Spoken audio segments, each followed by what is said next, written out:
Hello everybody and welcome to a brand new Elder Scrolls Online character build with me, Sherman. Today guys, I bring you the Meridia's Blade Knight.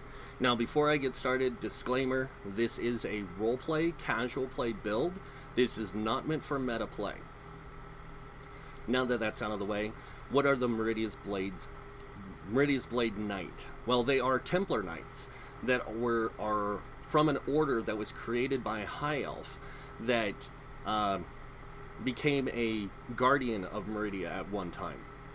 And that's what they were trying to do, was create this guardian order for Meridia that would protect the innocent and the weak from the evils of the world. And they created this order because it fit their structure, if you will. So this one high elf started it and then introduced other people into it, other races and stuff. And now it's an order that's all over Tamriel, and it's not just in the Aldemary Dominion. It's in the Daggerfall Covenant. It's in the Ebonheart Pact. It's in Morrowind. It's in Somerset. It's in elsewhere. It's everywhere, and it is something that all races can be. So it's really cool. But the whole idea is that they are an order of holy knights that are more like spell swords. They use primarily martial combat as their primary thing. They're very physical orientated warriors, but they will use magic in times of need to support and aid their allies if they need to. Primary role of this character is a damage dealer. The secondary role of this character is a tank, and the third role of this character is a healer. So this character is primarily a damage dealer. They can be a tank and they can be a healer. And no, you don't have to change your weapons and all that kind of stuff if you don't want to, but you can if you so choose. You need it. So let's go ahead and take a look at the character build itself. As you can see, this one is a Wood Elf Templar. I'm doing this based on my main character, and just to show proof of that, I'm going to go ahead and remove my helm. You guys all know my wonderful main character, Elysia Windrunner, and I based it off of her for this. So we are going to use her as a template. So this is a Wood Elf Templar, Meridia's Blade Knight, or a Meridia's Blade Templar Knight. As you can see, we do have 64 points into stamina. This is so we can primarily play damage dealer. Now, if you want to play more of a tank role, what you would do is you would take out of here and put into health enough points to get you to about 30k health, and this way you can tank and off tank in trials. So you'll main tank in dungeons and off tank in trials. You can tank pretty much any dungeon with about 30k health effectively. So, and that's normal and veteran. That's not mentioning hard mode. We're not even that's not even in the discussion here. Next up, if you want to play this character as a healer, you take all 64 points out of here and you dump it all into Magicka. So I'm just letting you know that now. That's how you play this as the different roles. Now, moving on. Max Magicka comes in at 17k. Depending on what race you have, your attributes will change. So with the Wood Elf, 17k Magicka, 22k health, 32k stamina. We do have a 918 mag recovery with a 430 health recovery and a 1016 stamina recovery. Now, like I said, any race can play this. The stamina races are going to be more effective with the physical aspects of it. The Magicka races are going to be more geared towards the magical aspects of it. So the high elf versus a wood elf you would be able to take advantage of more magic-based stuff along with stamina-based stuff, but you'd be able to use both in conjunction with each other. Next up, weapon damage is coming in at 2749, weapon critical 37.1%. I know it seems kind of low, but trust me, it goes higher. We do have a spell damage of 1806 with a spell critical of 28%. Like I said, this particular setup is primarily set for damage in the physical sense. These guys are primarily warriors of Meridia. So they follow under the guidance of Meridia as warriors. They use her divine magics. they use the powers of Meridia to face their enemies. And they use their divine magics mainly to protect and heal. As you can see, we have 21k spell resist with a 20k physical resist. This is unbuffed, guys. When we buff up, we go to 29k spell resist with 27k physical resist. This is how we can main tank and off tank in dungeons and trials. So a main tank in dungeons, off tank in trials. Moving on, we are using the Thief Mundus Stone. This boosts both our weapon critical and our spell critical, depending on what role you play. For a damage dealer, you're going to want to use the Thief Mundus Stone. For a magic support character, you're going to want to use the Atronach Mundus Stone for playing the healer role. And then for playing a tank, you're going to want to use the Lady Mundus Stone to boost your resistances. So this way you get closer to 30,000 or 33,000 spell and physical resistance. We are using Repentance on one of our bars, so we get the Minor Fortitude, Minor Intellect, Minor Endurance. And then we also have Tri-Stat Food as our primary food source. Now, you do not have to use Tri-Stat Food all the time. This is primarily for when you're playing general play, or you're playing more offensive. And if you want to play with being more support, like more tank, you can use the Tri-Stat Food. And if you want to play more support, you can use Tri-Stat Food. It works for all three, which is really nice. Now moving on, the other types of tools that we use are, we do use tripots for when we tank. We use the stamina power pots for when we play damage dealer. And we use magicka power pots for when we play healer. Now, like I said, you can use Dubious Cameron Throne if you want to take more interest in stamina recovery with max health and max stamina. You can do that. You do lose a lot of magicka, though. You go to about 12k with this character, so you can't use as many magicka abilities. So, just letting you know now. That's why I like the Tri-Stat Food. And then if you're using Witchmother's Potent Brew, again, you sacrifice more stamina, but you gain a little less magicka and health, but you get that higher magic recovery. That's why I just like to switch to the Atronach Mundus Stone with spell power pots. Alright, now moving on to the gear sets. So as you guys can see, that was the food and potions. Now we're going to go over to the gear sets, looking at the monster set first. Our monster set we're running is called Scyllatrix. Now Scyllatrix is a great set for a damage dealer and an off tank. The reason why is because, one, it gives you max stamina. This is going to boost your stamina pool by 1,096. The two-piece is when you deal damage, you have a 10% chance to create an earthquake under the enemy that erupts after 1.5 seconds, dealing X amount of physical damage to all enemies within 4 meters and stunning them for 3 seconds. This effect can occur once every 5.5 seconds.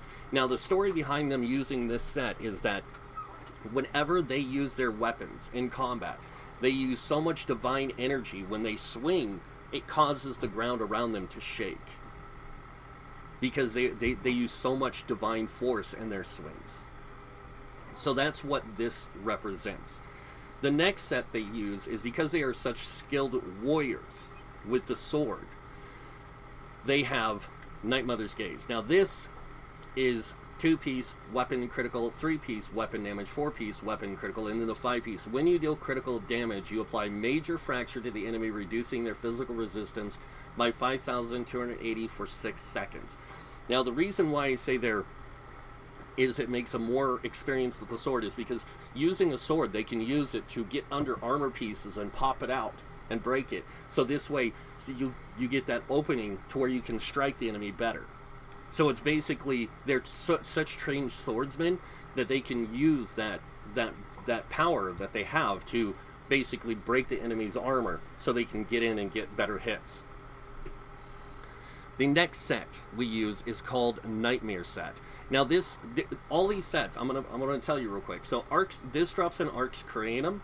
This is a craftable set, and this drops in Wayrest Sewers, I believe, if I remember right. And this set here, the 2-piece adds more physical resistance, so this makes you more survivable as a off tank. And then it gives you the max health, which allows you to be more survivable as an off tank. and then it gives you that the 4-piece gives you extra weapon damage, which allows you to not only off tank, but it allows you to that greater damage aspect. Then the 5-piece, when you deal melee damage, you have a 20% chance to apply minor maim to all enemies within 8 meters of you for 5 seconds, reducing their damage done by 15%. The story behind this set is that these guys are so well known as master swordsmen that when people see these people go into combat, it instills a slight bit of fear in them and makes them weaker to attack you. So it makes them weaker to attack you. That's why you can do the minor maim. Now the minor maim, the fracture, and this all in combination allow you to off tank really well, because the minor fracture gives you that greater capability to apply damage to the enemy stamina wise. This allows you to set enemies off balance basically, or stun them for 3 seconds, and this can happen every 3 seconds, so, or every 5.5 seconds. So this thing's going off like crazy. And then you have this, which is going off, and it has no cooldown. This is just whenever you deal melee damage. And same with this. There's a cooldown of 6 seconds, but it's constantly being applied. Same with this.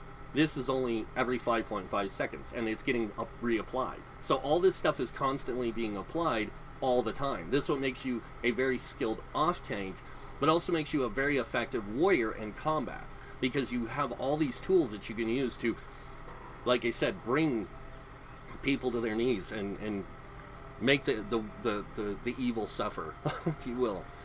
Alright, now that you guys have seen the gear, let's go over the traits and the enchants on it. So starting with the monster set, we are using on the helm an invigorating. This is to allow us to have better resource management with our character. I know it's only 11, but a lot of people don't realize with all the different sources of resources that you can get in the game, you can actually build out your resources by 22 plus whatever, plus all the percentage increase values you get. So that's how we get that 918 magic recovery and that 1016 stamina recovery, is because we run this as invigorating. We also run a tri-stat enchant here to hybridize our character so we can play all 3 roles: tank, healer, damage dealer.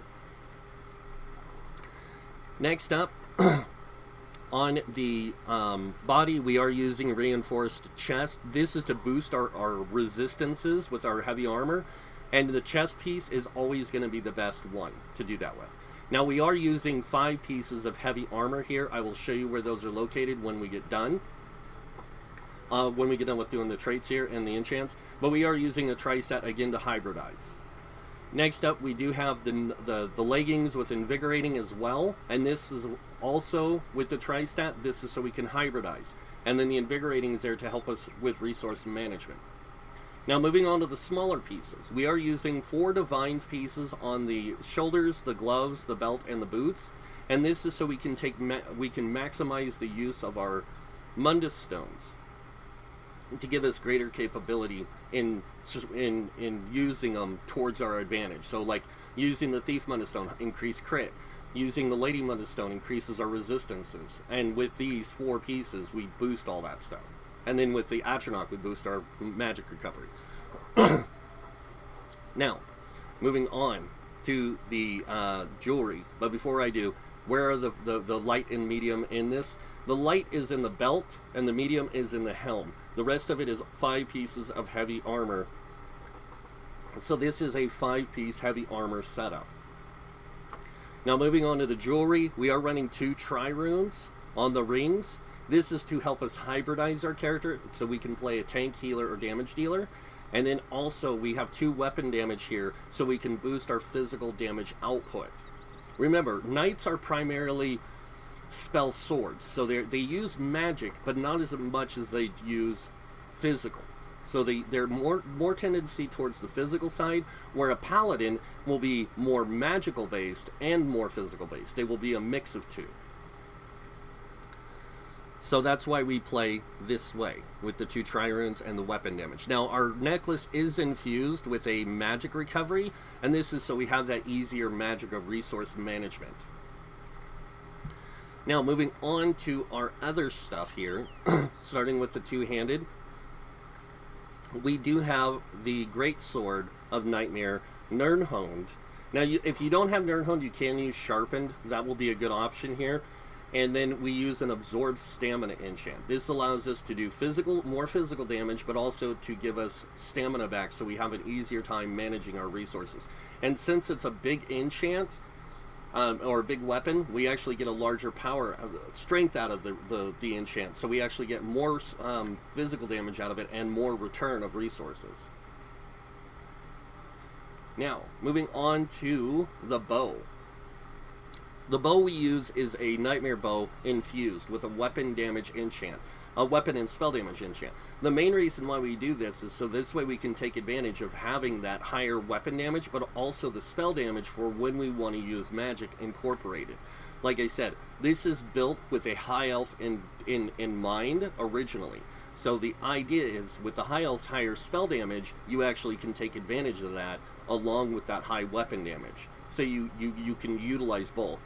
And the fact that you use more physical based stuff, when you use certain class abilities, you get magicka back. So it's kind of like a trade-off how it works.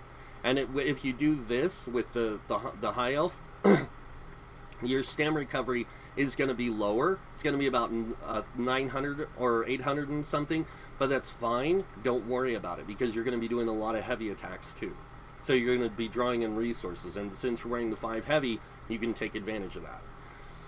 So that's how this character's set up, primarily. Now, you can use a sword and shield as a tank with this if you want to, but you have to learn the skill line for it, and they're really not designed to work that way.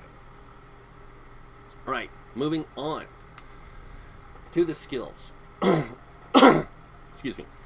So the skills here, the reason why I unlock the skills and passives of the class is so that we can take advantage of every skill and tool we have available. This way, if I need to play more of a healer character, I can adjust my character's build into a healer role, and I can use my healing capabilities. If I want to use more magic damage abilities, I can do that even as I am now. I'm just not going to be as effective as a magicka-based race. So this build is primarily a spell sword. It's made to work with any race, but you can use both magic and melee with it. So, but some races work better with stamina, some work better with magicka.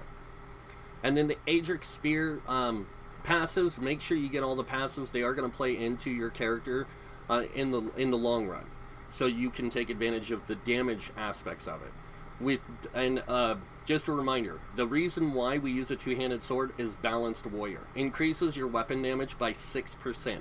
And this is your weapon damage. So that means it's a lot like having Flawless Dawnbreaker, where you get 5% increase in weapon damage while it's slotted. You get 6% weapon damage on all weapon types. But on the two-handed sword, because you get 5% increase to all damage types, it works out really well, because it allows you to take advantage of magicka and stamina with that weapon type. You also get Burning Light, which gives you a 25% chance to deal additional physical or magic damage, whichever is higher, to the enemy. It can happen every 0.5 seconds, so we use a lot of biting jabs, and this is going to proc that a lot. So make sure you just learn all the class abilities and passives that best reflect your character's design and how you want to play them, because mine is going to play differently than yours. But I do take mostly the stamina morphs, so I take the biting jabs, I take the javelin, and I take the Dawn's Wraith, Power of the Light. Those are 3 abilities I would suggest taking the stamina morphs of for this character. When it comes to all the other stuff, you can take whatever morphs you want to use. Now, moving on to the weapons. Two-handed is our primary weapon. We do use every ability at different times, depending on the situation, depending on what content we're playing in, whether I'm playing in PvE or PvP. I use a lot of different abilities, so I learn them all for different situations. Bow, I did the same thing, because in PvP, I won't use something like Venom Arrow, maybe. I might, and I might also use something like Focused Aim, so I can get those longer shots on the enemy. That does a lot of damage. So I use a mix of tools here and skills. Now, one of the skills that I do that is different is I do use Arrow Barrage, and this is because this has a greater radius of applying Major Fracture. So instead of Endless Hail with its like 5-meter radius, I get 7 meters, an extra 2 meters added to it, so I can apply that major fracture to more enemies. When I'm playing a tank, I use Bombard instead. Alright, now moving on. Make sure you get all the active abilities and passives. Moving on to armor, light armor. For this, I will suggest taking all this stuff because you use both magic and stamina, so you're going to want to take advantage of this. Being a Templar, you get 4% reduced cost in stamina abilities, or magic and stamina abilities and ultimates. So you also get another 2%. That's a 6% reduced cost with the passives in light and in medium. But in light, you also get the grace, you also get spell warding. This plays into your character really well. Medium armor, you're going to want the top 2, and the bottom one, this plays into this character really well. Again, heavy armor, all of them. The reason you're going to take all these passives is they play into the design of this character really well. Soul magic. Now you can take these if you want, the soul magic abilities, but the passives, I would take soul summons and soul lock. Guaranteed you're going to love those ones. The other ones are optional. Now moving on to guild skills, Fighter's Guild, I do take all the active abilities and the passives. The reason why is because Skilled Hunter increases my Fighter's Guild abilities against Daedra, Undead, and Werewolves by 20%. So that means my Dawnbreaker does 20% more damage against those enemies. So I take advantage of it.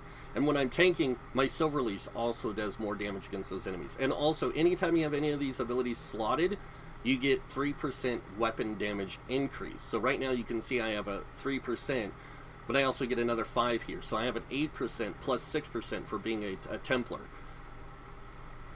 It's really cool. I have 14% increase in my weapon damage because of that. Now, Mage's Guild. Again, I take all the skills and passives that best reflect my ability to play my character. And the reason I take all the passives is because they can play into your character really well. So if you set it up right. Now, Physic Order, I do the same thing. I take the ones that best reflect me, and I like using a lot of these. I like using Crushing Weapons sometimes instead of Wrecking Blow. The reason why is because I make this my spammable, and would you stop doing that, computer? But I use this as my spammable so I can get the spell orbs. And then I'll also use Min Spirit for when I'm playing a healer, so I can heal people, and also like with my light and heavy attacks, and then also I can give them higher resistance values so I can keep them alive better. And then I also get the Concentrated Barrier, and I get Deliberation, which this one, whenever I'm channeling one of my abilities, I get 30% damage reduction. So when I use this, I get that. Undaunted, I do take all the Undaunted active abilities and passives because, again, you never know when you might want to use them. I might want to use Mystic Orbs instead of Spear Shards to give resources out. Spear Shards are quick and fast to get out, but this takes time, so I can throw a couple of these out to allies, and then they have an easier time grabbing them because they move slowly across the area. Alliance War, I do take these assault skills that best reflect my ability to play. Being a knight, I want to be able to have a great range on Echoing Vigor, so I use this version. And as you can see, it's got a 15-meter radius, so it's a lot bigger than Resolving Vigor. Support, I do use these when I'm playing healer role, so I will use like Efficient Purge. I will use the Stalwart Guard even as a damage dealer sometimes to give somebody minor force while we're bonded, which is really cool. So we both get minor force, and I don't have to worry about like my trap beast affecting them. Racial skills, take your racial skills. It's very important to take the racial passives. It helps out. Now when it comes to crafting, alchemy, medicinal use, very important. This one, when using potions, resulting effects last 30% longer. And then provisioning, gourmand, and connoisseur are going to be the passives you're going to want to use here. Mainly because these make your food and drinks last 20 minutes longer. This makes your potions more effective. The effect of your potions lasts 30% longer. Now, I want to go over real quick tanking, because somebody's going to ask me, how do you tank with this thing? We use Inner Beast. This is our taunt that we're going to use when we're off tanking or main tanking. And basically, you're just going to put it where Wrecking Blow is. And then you're going to change out this with Blazing Shield, this with Rally, and this with, you can leave Repentance here.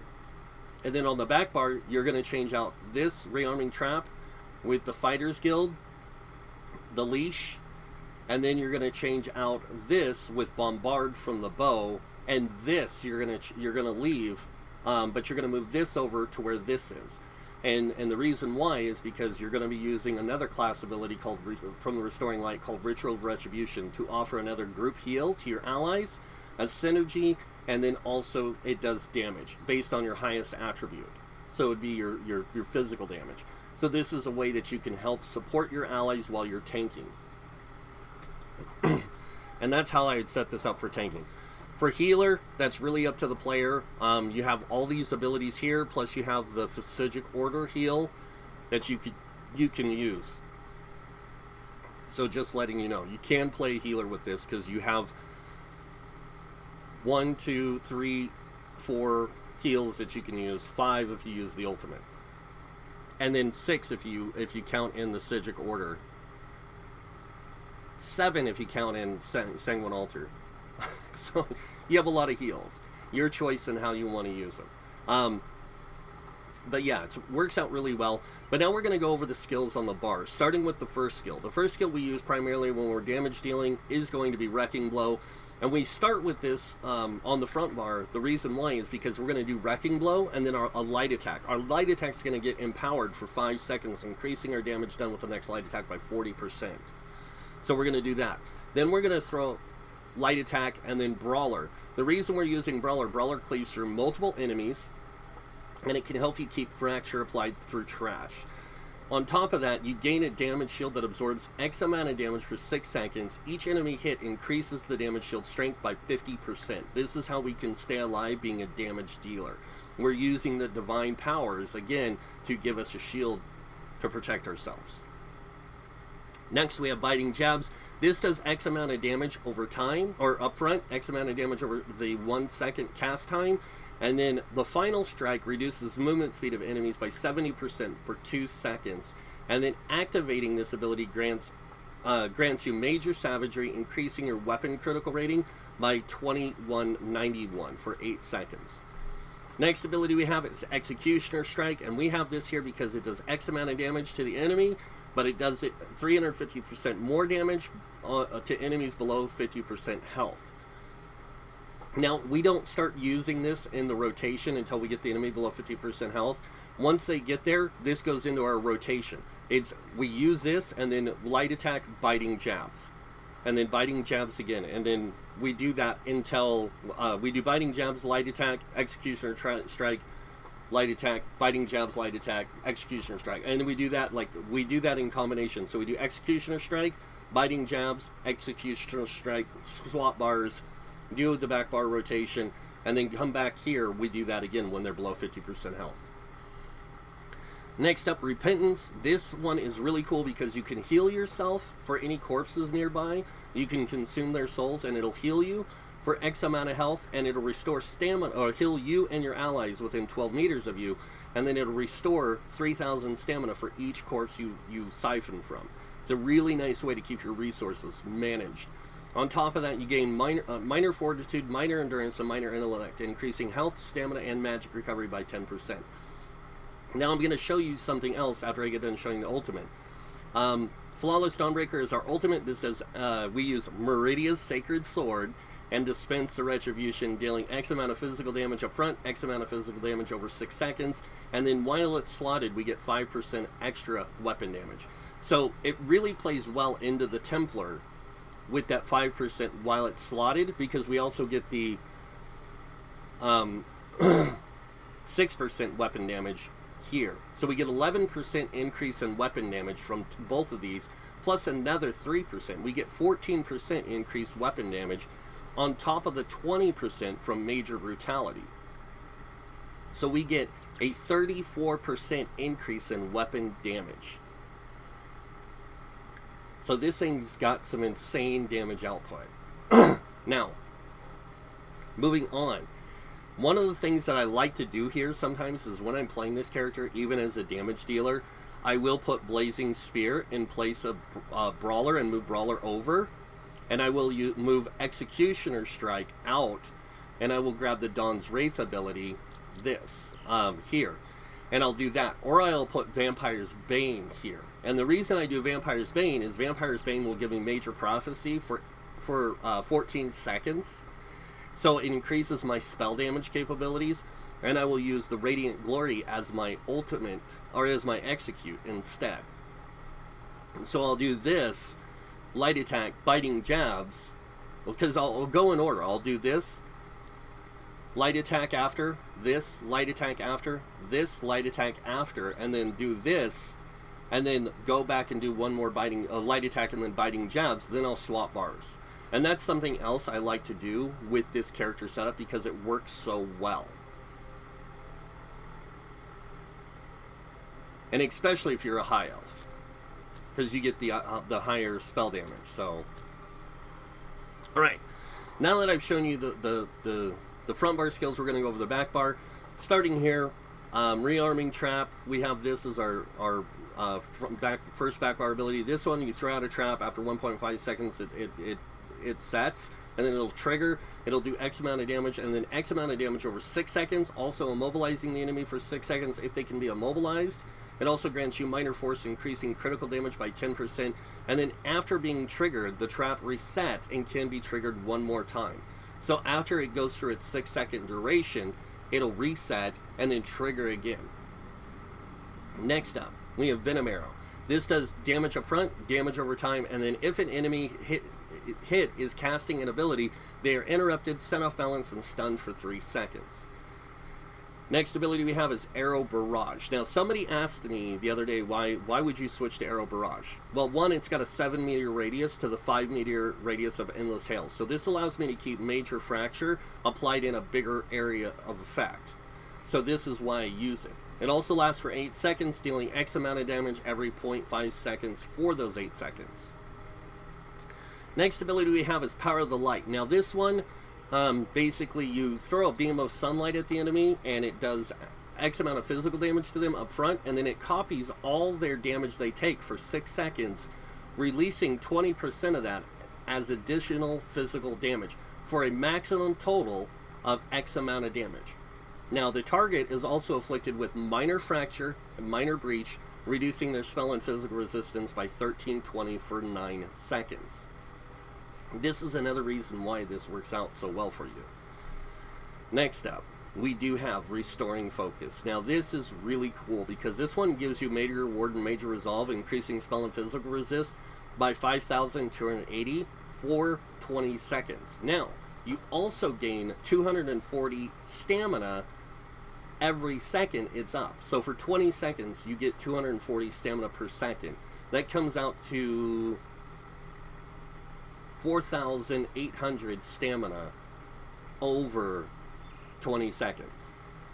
And then standing within this ruin increases your physical spell resistance granted you by 50%. This is what allows us to be able to tank in this setup.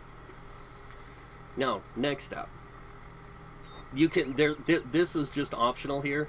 Aggressive Warhorn. This does basically you increase your allies' magicka and stamina by 10% for 30 seconds. It also grants major force, increasing critical damage by 15%.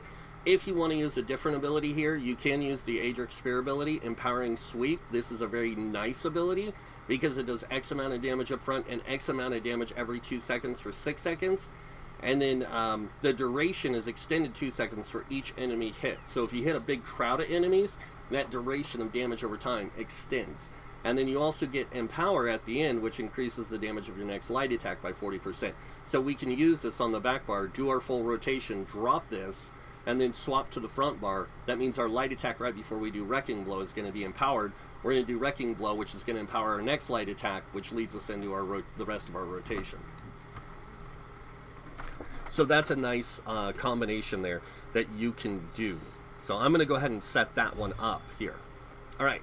Now that I've shown you guys the skills, I am going to go over the CP, and then I'll show you guys 2 parses. So starting with the Red Tree, we have 56 in Ironclad. This reduces your direct damage taken by 20%. We have 28 into Spell Shield. This is going to increase your spell resistance by 2542. Remember, we're wearing that one physical, that one armor set, the Nightmare set, that increases our physical resistance by a higher amount.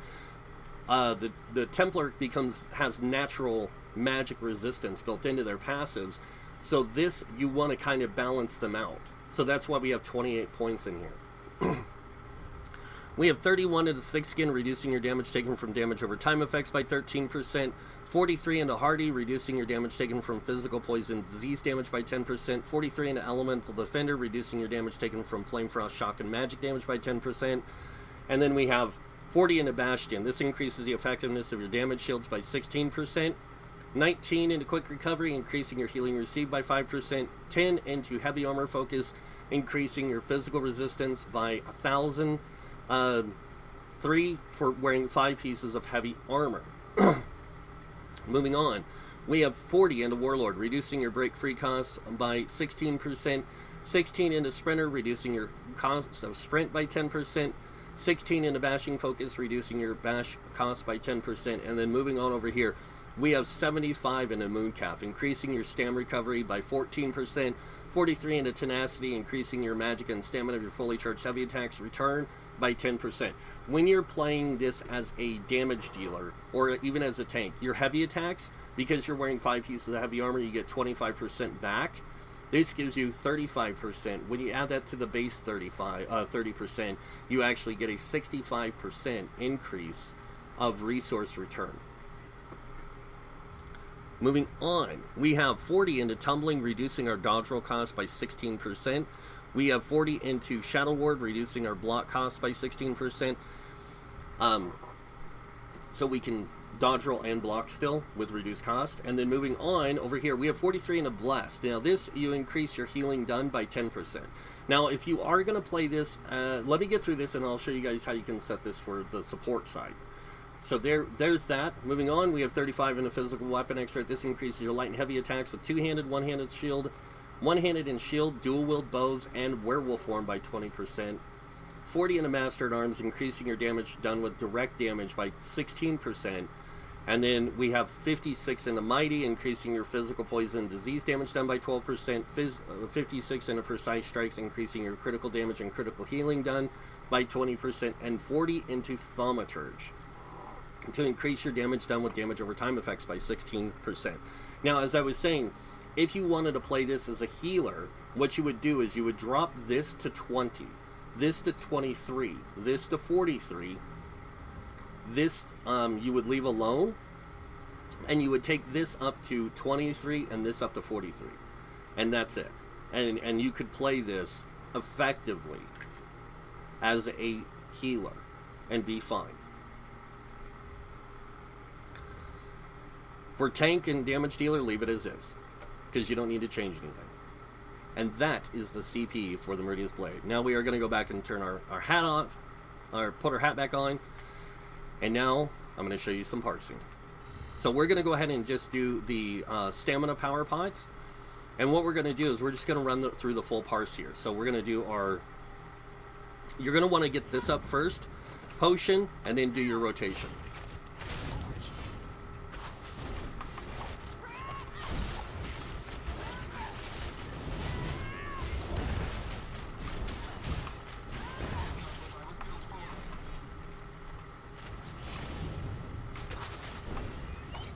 And he's going to be dead. Boom. So normally I can pull about 22 to 27k DPS on this thing, depending.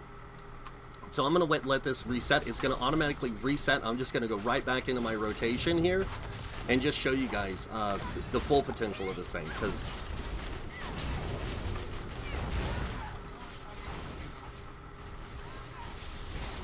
so I can do about 22k.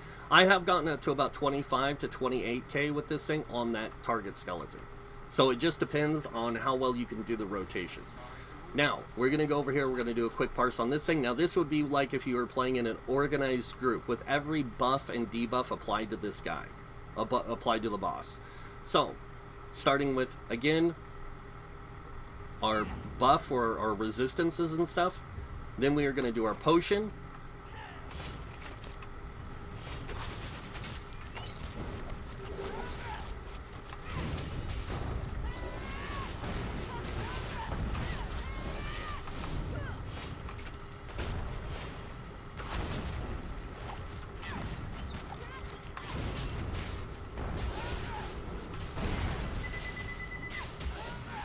And there we go. That's pretty much it. So we can do about 32, 33k DPS with this. And I apologize for the phone, but I can't do anything about that. I need to turn it off. So, but that is this build in action, so you guys can see what it's like. And now I'm going to take it into a dungeon. But before I do, I'm going to set it up for more solo play.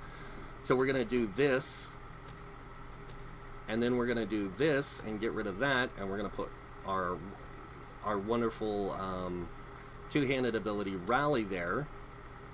We're going to swap bars, and we're going to actually leave it the way it is. And we're just going to go jump over to our Depths of Malatar playground. And I know a lot of people say, why don't you show more dungeon play with these things? I do show dungeon play with all of my builds. I always test them out in the latest dungeons or areas that are added to the game. So like when the next DLC comes out, I'll be testing in the newest dungeons. That way I can test these builds in those environments to see if they're capable of soloing or not soloing them, that kind of stuff, and also to see how well they can work within a group environment. Because even going in solo, you got to remember, solo play build is basically playing a tank, a healer, and damage dealer all in one, and they still haven't fixed this. One of these days, devs, please fix that. Alright, so what we're going to do is we're going to go in here, we're going to do, just like we would if we were playing this as a solo person, we are going in here on normal difficulty. I am not going to show you on veteran because it takes a little bit longer, so...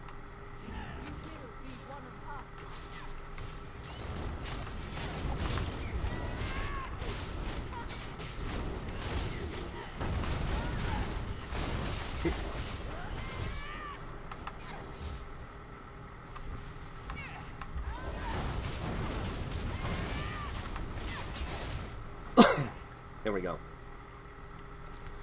Now moving on into the next area. Something defiles our souls.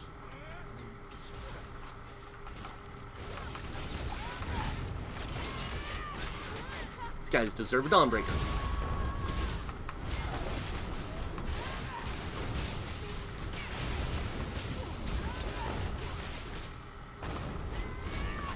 I haven't even used my rally yet. I only use it for when I'm tanking bosses, though, really.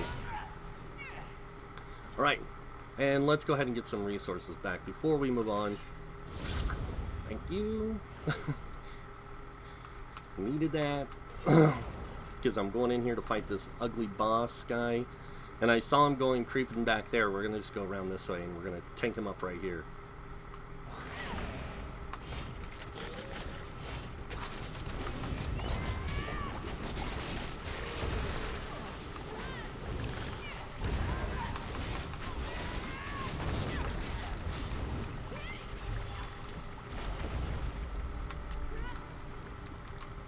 I got that hit on him. Cheating game.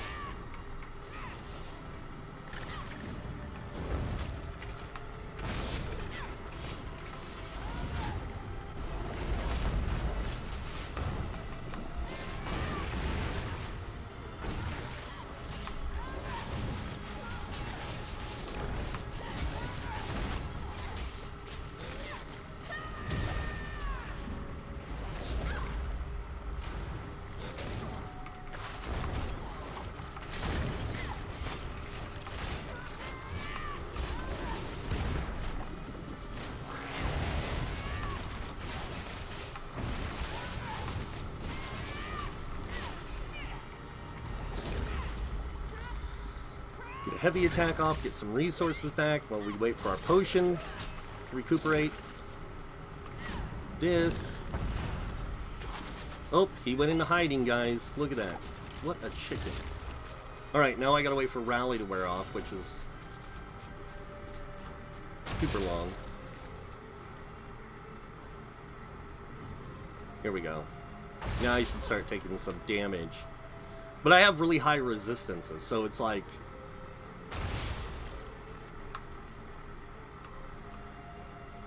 this might take a while. Maybe we should just hunt him down and let it kill us. Hello, ugly, where are you hiding?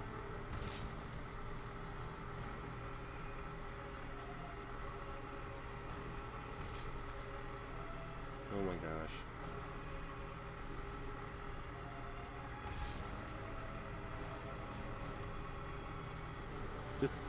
Just grab me and suck my soul out of me. There we go. Good little monster.